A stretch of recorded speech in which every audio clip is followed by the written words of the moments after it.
next topic after the importance of planning, that is the steps in planning process. Because this is the steps of planning process, that's why I wrote in the form of flow chart. मैंने जो ये process लिखी हुई है ये flow chart के form में लिखी है ताकि आपको रिमाइंड रहे कि पहले भी मैं बोल चुकी हूँ कई वीडियोस में कि whenever you have to write the answer you must have to draw any diagram in a way of many ways are there like that you can write, but whenever the process is given so you have to write in a way of flow chart. आपको flow chart के form में उन process को लिखनी होती है, जिससे ये डिफाइन होता है कि इस प्रोसेस के फर्स्ट स्टेप्स के बाद ही हम सेकंड प्रोसेस पर आएंगे. तो here the first steps in planning process that establishing objective. What is the objective? आपने लगभग सब वीडियोस में मेरे से सुना होगा कि achieving the goal, achieving the goal, achieving the objective. So students, what are the objectives actually? What are the goals of an organisation actually? क्या होते हैं ऑब्जेक्टिव, क्या होते हैं गोल्स? ये जो एग्जाम में ऑब्जेक्टिव्स आते हैं यहाँ उनकी बात नहीं की जा रही है. यहाँ ऑब्जेक्टिव से मतलब है कि what you want to achieve. Actually आप क्या अचीव करना चाहते हैं from your organisation, from yourself also. आप खुद से क्या चाहते हैं, आप ऑर्गेनाइजेशन से क्या अचीव करना चाहते हैं. जब भी हम किसी बिजनेस या ऑर्गेनाइजेशन की बात करते हैं तो वहाँ से हमारा जो ऑब्जेक्टिव होता है वो वन एंड ओनली सिंपली होता है कि achieving the profit, earning the maximum profit, ज़्यादा से ज़्यादा प्रॉफिट अर्न करना, पैसा कमाना. ये क्या होता है, हमारा ऑब्जेक्टिव होता है. So it is the first steps of the planning process that you must have to establishing the objective.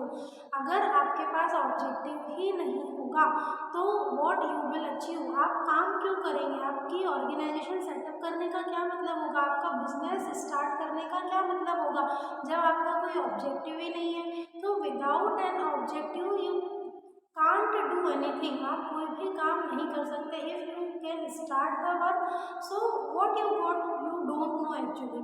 अगर आप खुद ही को नहीं मालूम है कि आपका ऑब्जेक्टिव क्या है तो आप हासिल में क्या करेंगे ये भी शायद आपको पता नहीं होगा. तो if you are establishing an objective so that you have to must implement also in your organisation as a good manager. आपको जब आपने ऑब्जेक्टिव बना लिया है so you have to implement the work regarding that particular objective within an organisation. उस organisation में उस objective को अचीव करने के लिए, इम्प्लीमेंट करने के लिए you have to fully cooperate with your employees, because the employees are the person who will help you for achieving the objectives. employees ही वो लोग होंगे जो आपको उस ऑब्जेक्टिव को अचीव करने में क्या करेंगे, आपकी हेल्प करेंगे. नेक्स्ट स्टेप्स है about the developing planning premises. What is the actually meaning of premises here?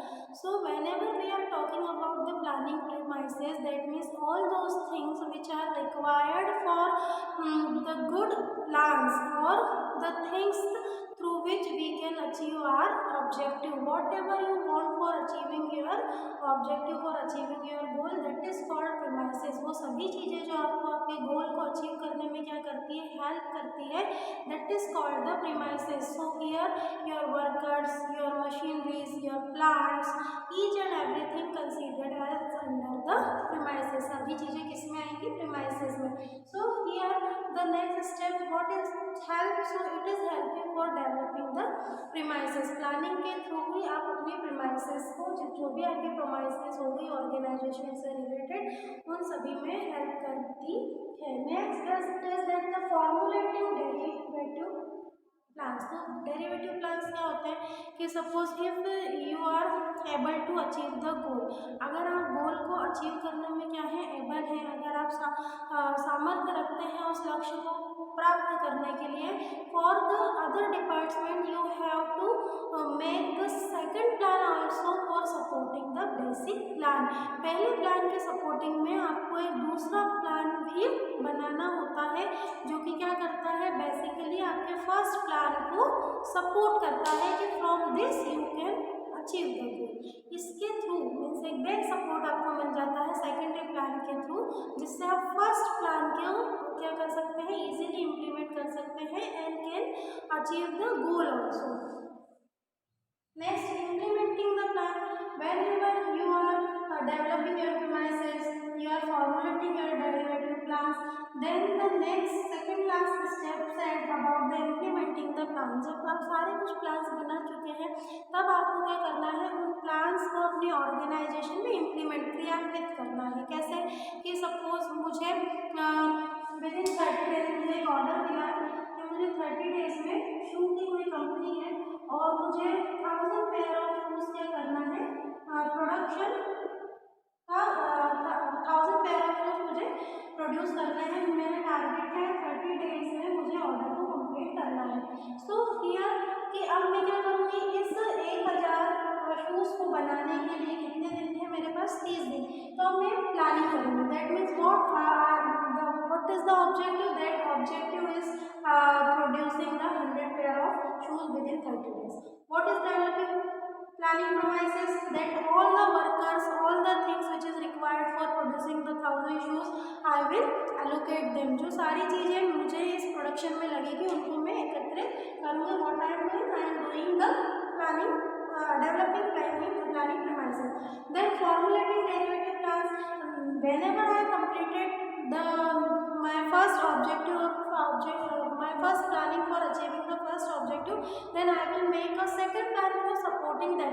कि कभी ये नहीं हो पाया तो सेकेंडली मेरा एक प्लान ऑलरेडी फ्रेम होगा जो मुझे फर्स्ट प्लान को अचीव करने में, इम्प्लीमेंट करने में हेल्प करेगा. ना इम्प्लीमेंटिंग द प्लान क्या हो गया कि आप जो भी आपके जो भी प्रीमाइसेस हैं, जो भी आपको प्रोडक्ट की रिक्वायरमेंट होगी, रॉ मटेरियल हो गया, वर्कर्स हो गए, इलेक्ट्रिसिटी हो गई, मशीनरीज, ईच एंड एवरीथिंग जो भी शूज़ को बनाने में लगेगा उन सबको आप क्या करेंगे कि आपके पास कितने वर्कर्स हैं. Suppose you are having 5000 workers, आपके कितने एम्प्लॉयज़ हैं, 5000 एम्प्लॉयज़ हैं. अब आप इस तरीके से 5000 वर्कर्स को क्या करेंगे, उस गोल को अचीव करने में लगा देंगे. तो ये क्या सही होगा आपको. तो ये सिर्फ ऑर्डर को अचीव करना है, लेकिन जो आपके रेगुलर कस्टमर है जिनकी भी मार्केट में डिमांड है, तो आप क्या यहाँ पर पूरे 5000 वर्कर्स को इंगेज कर दोगे? नहीं, डेफिनेटली क्या आप इसमें से क्या कर देंगे, half workers are engaging for producing those product. आप आधे वर्कर्स को इन प्रोडक्ट को बनाने में लगा देंगे और आधे वर्कर्स जो रेगुलर आप शूज़ की मैन्युफैक्चरिंग करते हैं उन्हीं में इंगेज रहने देंगे. तो what are you doing, you are implementing the plan. जो भी आपने प्लान बनाया था, यहाँ पर आपका जो भी सेट ऑब्जेक्टिव था उसको आपने क्या कर दिया, इम्प्लीमेंट कर दिया. बचे हुए जो 250 वर्कर्स हैं, they are producing only those 1000 pair. Last, review of the plan. You must have to take the feedback from your planning. You have to taking the reviews. आजकल आपने देखा होगा कि अगर आप ऑनलाइन भी कोई प्रोडक्ट परचेस करते हैं तो उस पर आफ्टर डिलीवरी आपको रिव्यू का एक ऑप्शन आता है, या आप जब उसको परचेस कर लिए होते हैं, उसको यूज़ कर लिए होते हैं तो रिव्यू का ऑप्शन देते हैं. क्यों? Because they want to know the feedback about that particular service और प्रोडक्ट.